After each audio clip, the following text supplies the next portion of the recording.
Okay, good evening, everyone. Good afternoon. It's David Schmidt. So tonight, actually, you are going to get a sneak peek at one of the brain maps that was performed by Dr. Chevalier using a new type of EEG technology, and you'll be seeing for yourself just how dramatic that change was in the brain in only 3 weeks and 6 weeks of using X39.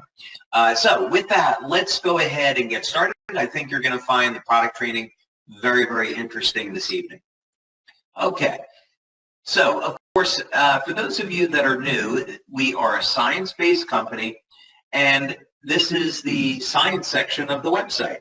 So the way that you get there is you go to the products button at the top and just scroll down and click on science. So it's easy enough.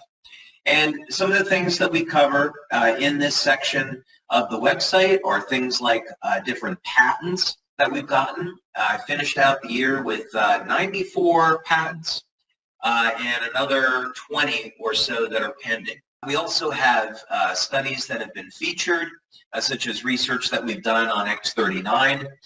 We list our published studies, and then there's many, many scientific papers. This section on LifeWave research are studies that we didn't publish, so we could get them out quickly. And we have over 80 clinical studies, actually, that we have done over the past 18 years or so. So one of the, thought what might be kind of interesting, since we were talking about brain mapping last week, is that we start off and actually go back in time to 2006. And that's when we released our carnosine patch. And in 2011, Tom and Helen Budzinski, they were married, and they were interested in doing a clinical study on the use of carnosine to reverse age-related cognitive decline. Now, before we get into this study and some of the reasons for this and so forth, first, a general question.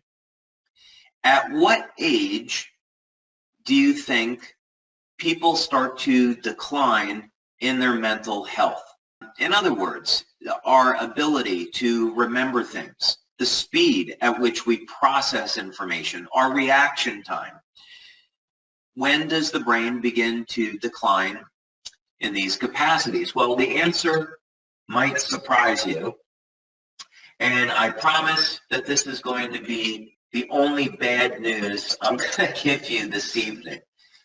So here's an article that was published in the Neurobiology of Aging. It's a manuscript by Dr. Timothy Salthouse, and we can see that the conclusion that he came to by looking at various studies is that they come to the conclusion that age-related cognitive decline begins in healthy adults as early as your 20s.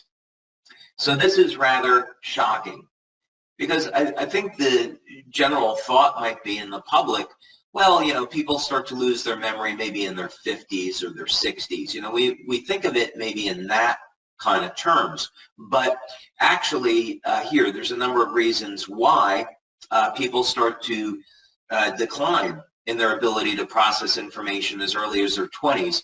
And what this tells us is that we need to be paying attention to, first, the foundation of our health so we can preserve our brain function.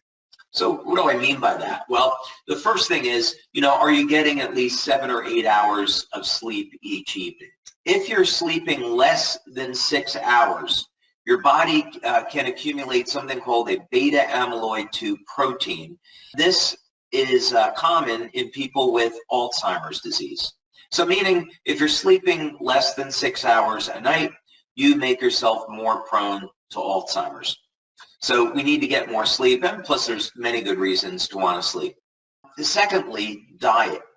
Now, one of the things that happens as we age is that the brain begins to shrink. And our need for the essential fatty acid omega-3 DHA goes up.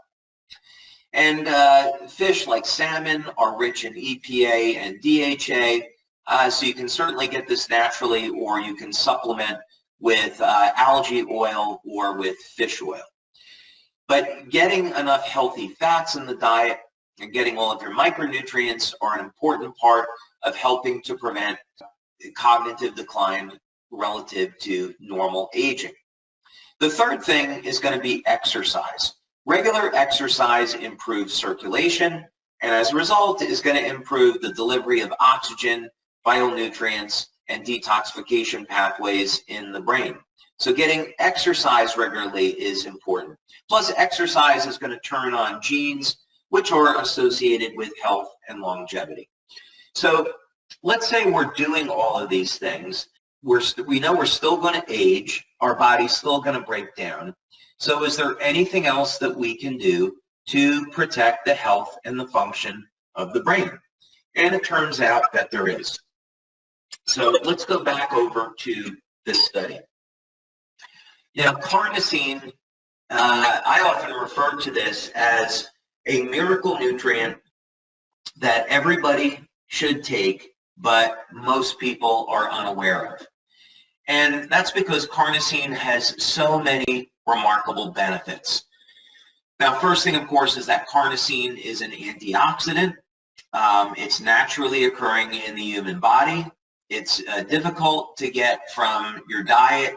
The body will take amino acids and make carnosine. And the levels of carnosine in our body, not surprisingly, decline with age. Now, carnosine is going to be stored in the muscle tissue, in the heart, and in the brain. And that should tell you a lot about its function. So in prior studies that we had done with the carnosine patch, we looked at its effects on athleticism. So could the carnosine patch improve strength and stamina and flexibility? And the answer is yes. We tested that in clinical studies with Dr. Lisa Tully. In other studies, we saw here doing electrointerstitial scanning, we showed that using the carnosine patch for 30 days had a beneficial effect on improving the function of the organs in the body. So Dr. Tom and Helen Budzinski had seen some clinical data on the use of carnosine as a nutrient to improve the function of the brain. And they wanted to see, well, would LifeWave's carnosine patch have that ability? So they set up this study. And again, you can just get this in the science section of the website. And by the way, just a brief note on Dr. Budzinski. He had developed the inertial guidance system for the SR-71. He had worked at Skunk Works as a scientist, so he was very, very well known. He passed away a few years ago, but he was very well known in the U.S. as a prominent scientist, and we were very lucky to have the opportunity to work with him. A really, really great guy, too. So in any case, they established this study, and you can see it was a pretty good-sized study, 20 people in the treatment group and 20 people as a control. The other thing that they wanted to look at was the function of the heart. How would that respond to the carnosine patch?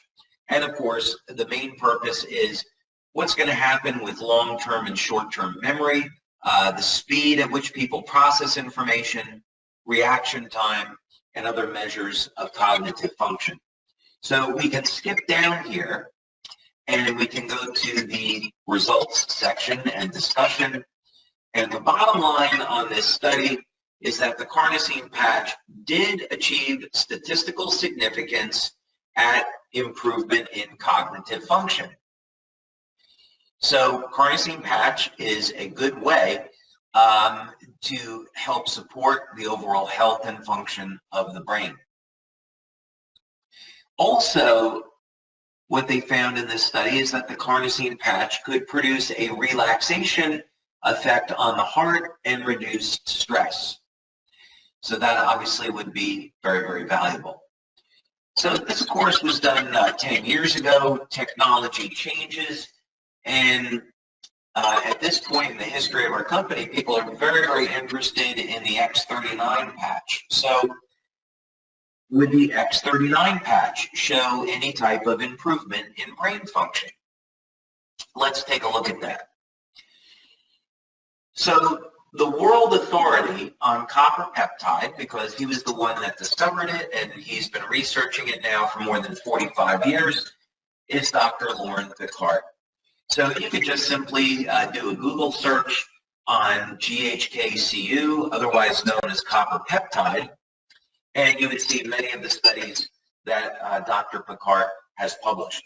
Dr. Picard has looked at medical applications for copper peptide, cosmetic applications, and this particular case, going back to 2012, Dr. Picard wanted to find out, is it possible that copper peptide could play a role in the health and function of the brain?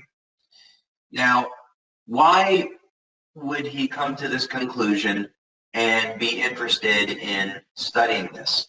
We know copper peptide is stored in the skin. Copper peptide is found in the blood, the urine, the saliva. That's found just about everywhere in the body. And of course, any LifeWaver knows that copper peptide activates the stem cells. So what would happen now if we elevated copper peptide in people that were older? Would it have an effect on the brain? So this is an interesting study. And the first thing that I'm going to draw your attention to is the ability of copper peptide. And by the way, when I say copper peptide, that is GHKCU. They're one and the same thing. Copper peptide will function as an antioxidant, and it also has anti-inflammatory properties. So when we look at degenerative conditions in the human body and how the human body ages, one of the things that we see is that there is a decrease in the concentration of antioxidants and an increase in inflammatory chemicals. And this will have an adverse effect on our health, but also, of course, on the function of our brain. So any compound that has anti-inflammatory effects and acts like an antioxidant is potentially a nutrient that we would want to examine for improvement in the health of the brain. The second thing that I would draw your attention to is that copper peptide stimulates the formation of blood vessels. Now, let's take a nutrient that you probably have heard of called ginkgo biloba. So ginkgo has been known for, decades as a naturally occurring nutrient or an herb that will improve blood flow. And as a result, it improves memory.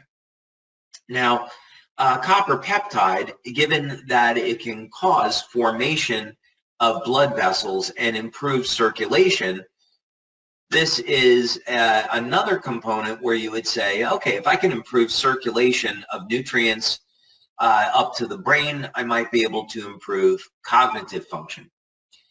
And then lastly, the next thing that I want to draw your attention to is copper peptide as a gene regulator. Now, one of the symptoms of aging is that the gene expression is going to change. There are genes that get upregulated and genes that get downregulated, but it basically means the library of information that makes up who we are changes over time. And one of the remarkable things about copper peptide, again, discovered by Dr. Picard, is that it is very powerful gene modulator, meaning copper peptide can reset thousands of genes back to a younger, healthier state. So if we're looking at how the body changes over time and we're looking at brain function declining, if we could get those brain cells to start functioning like younger, healthier cells, obviously that is going to mean that we might be able to get better function of the brain. Now, what happens here in real life? Well, of course, if you were to take a look at this study, the conclusion is that copper peptide can play a role in improving cognitive function. But what did we find out in our own study? Okay, so for the first time, you're going to see one of the brain maps that was performed by Dr. Gaetan Chevalier.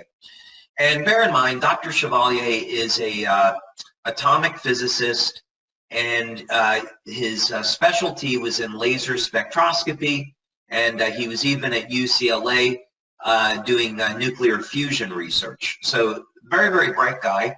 And when he got into biomedical research, he was interested at looking at the interaction that light would play and other forms of energy play on the human body. So it's been a wonderful working relationship with him over the years. Now, one thing I'll draw your attention to is that this study was performed on a woman 77 years of age. And that's important because we would most closely associate decline in brain function with people over the age of 50, 60, and 70. And we would normally think, okay, if someone is 70 and older, there's not really going to be an opportunity to get improvement in their brain function. But we're finding that this, in fact, is not the case.